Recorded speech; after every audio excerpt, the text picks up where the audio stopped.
That's my good news. Noida की चमकती हुई ऊंची ऊंची इमारतें, चौड़ी सड़कों पर दौड़ती गाड़ियां और लगातार भागती हुई जिंदगी। इस शहर को देखकर अक्सर लगता है कि यहाँ भावनाओं के लिए बहुत कम जगह बची है। लेकिन इसी तेज रफ्तार शहर के बीच एक ऐसी कहानी भी चल रही है जो करुणा, संवेदना और जिम्मेदारी की नई परिभाषा गढ़ रही है। ये कहानी है अभिषेक कुमार चौधरी की, जो पेशे से वकील हैं, लेकिन दिल से उन बेजुबान जानवरों के रक्षक बन चुके हैं जिन्हें अक्सर शहर की भागदौड़ अनदेखा कर देती है। मई 2022 में जब अभिषेक नोएडा आए तो उन्हें यहाँ की आधुनिकता के बीच एक छोटी सी लेकिन गहरी असुविधा ने सोचने पर मजबूर कर दिया। एक दिन सामान्य जीवन में पानी की एक बोतल खरीदने के लिए उन्हें लंबी दूरी तय करनी पड़ी। यह अनुभव उनके मन में एक सवाल छोड़ गया, जब इंसान को ही पानी के लिए संघर्ष करना पड़ सकता है तो सड़क पर रहने वाले जानवरों का क्या हाल होता होगा। कुछ ही दिनों बाद इस सवाल का जवाब उन्हें एक दर्दनाक दृश्य में मिल गया। तेज गर्मी में सड़क किनारे एक गाय प्यास और लू से बुरी तरह बेहाल होकर गिर पड़ी थी। आसपास लोग गुजर रहे थे लेकिन किसी ने ध्यान नहीं दिया। अभिषेक आगे बढ़े। उन्होंने बिना देर किए अपनी कार में रखी पानी की बोतल निकाली और गाय को पानी पिलाया। कुछ ही मिनटों में गाय में हलचल लौट आई। उसकी सांसें स्थिर होने लगी और वह धीरे धीरे खड़ी हो गई।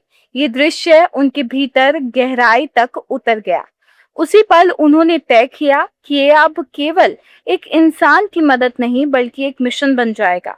नोएडा में कोई भी जानवर प्यास से नहीं मरेगा। इसके बाद उन्होंने अपने स्तर पर काम शुरू किया। करीब 26,000 रुपए की निजी लागत से उन्होंने शहर में अलग अलग जगहों पर पानी के ड्रम लगवाए। लेकिन शुरुआत आसान नहीं थी। कुछ ही समय बाद कई ड्रम चोरी हो गए। उनकी इस पहल को लेकर लोगों ने ताने भी दिए और मजाक भी उड़ाया। किसी ने कहा कि वह मॉडर्न शहर को गांव बनाने की कोशिश कर रहे हैं, तो किसी ने इसे बेकार प्रयास बताया। लेकिन अभिषेक चौधरी ने हार मानने के बजाय अपनी सोच और मजबूत कर ली। उन्होंने अपनी कानूनी समझ का उपयोग करते हुए एक महत्वपूर्ण केस में मिली फीस को पैसे के रूप में लेने के बजाय वृंदावन से मजबूत और टिकाऊ पानी के ड्रम मंगवाने में लगा दिया। बाद में उन्होंने ड्रम नोएडा अथॉरिटी को दान कर दिए ताकि वे सरकारी संपत्ति बन जाए और उनकी सुरक्षा सुनिश्चित हो सके। इस कदम ने उनकी पहल को और मजबूत और व्यवस्थित बना दिया। आज उनकी ये मुहिम एक छोटे प्रयास से बढ़कर बड़े सामाजिक अभियान में बदल चुकी है।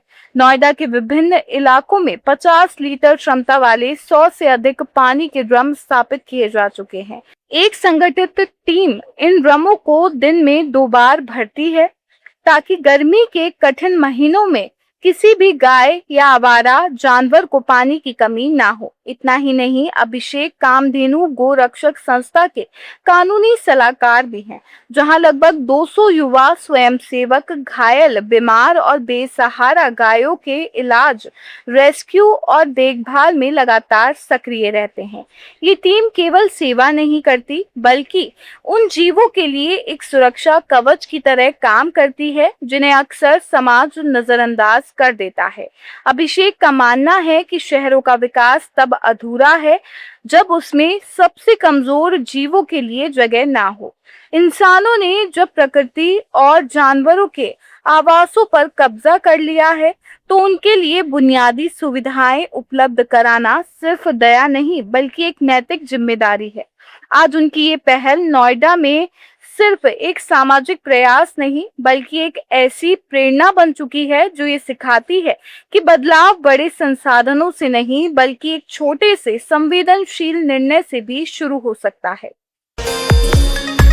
छत्तीसगढ़ के बीसलपुर जिले का छोटा सा गांव जूली आज सिर्फ एक गांव नहीं बल्कि पूरे प्रदेश के लिए एक प्रेरणादायक मिसाल बन चुका है।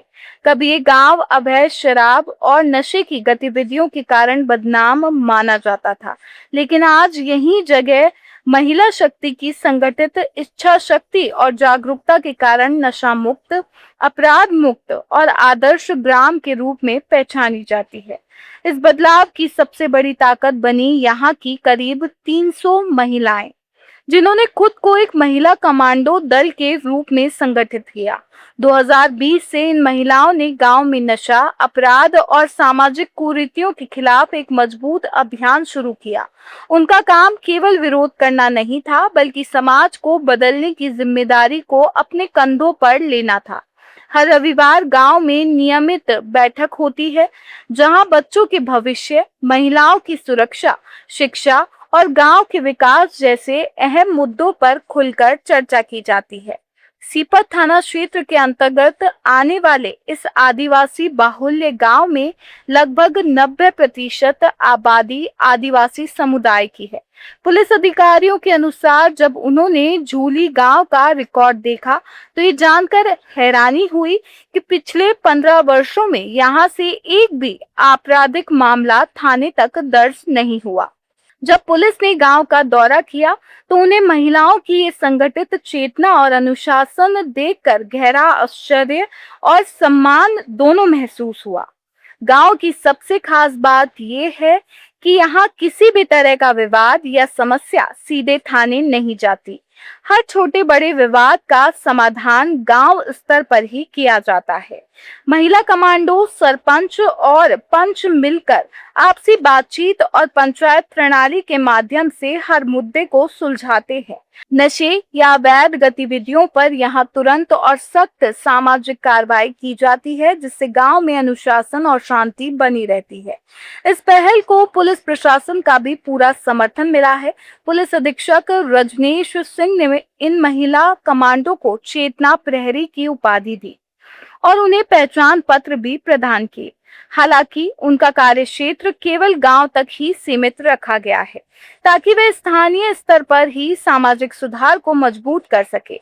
जूली गांव की महिलाओं का स्पष्ट संदेश है, नशा छोड़ो, समाज जोड़ो। उनका मानना है कि नशा केवल व्यक्ति को नहीं बल्कि पूरे परिवार और समाज को तोड़ देता है। यह आर्थिक बर्बादी, सामाजिक तिरस्कार और मानसिक तनाव का कारण बनता है। इसीलिए उन्होंने इसे जड़ से खत्म करने का संकल्प लिया है। आज जूली की ये पहल सिर्फ एक गांव की कहानी नहीं रही, बल्कि आसपास के कई गांवों जैसे कारी छापर आदि के लिए भी प्रेरणा बन चुकी है। वहां भी अब इसी मॉडल पर सामाजिक सुधार की कोशिशें शुरू हो चुकी है। जूली की महिला कमांडो ने साबित कर दिया है कि अगर महिलाओं में एकता, साहस और संकल्प हो तो वे पूरे समाज की दिशा और दशा दोनों बदल सकती है। आप सुन रहे थे let's mind more than radio. Follow कीजिए हमें हमारे सोशल मीडिया प्लेटफॉर्म्स पर। It's time for news. It's time for More Than Radio. Presenting the first radio news app, Let's Mic. Let's Mic, a news-based app on your phone where you get to watch and listen news, talk shows, interviews, radio show podcasts. On Let's Mic, you get all relevant information of TV, print, radio, podcast, and digital. Let's Mic talks about every segment of life.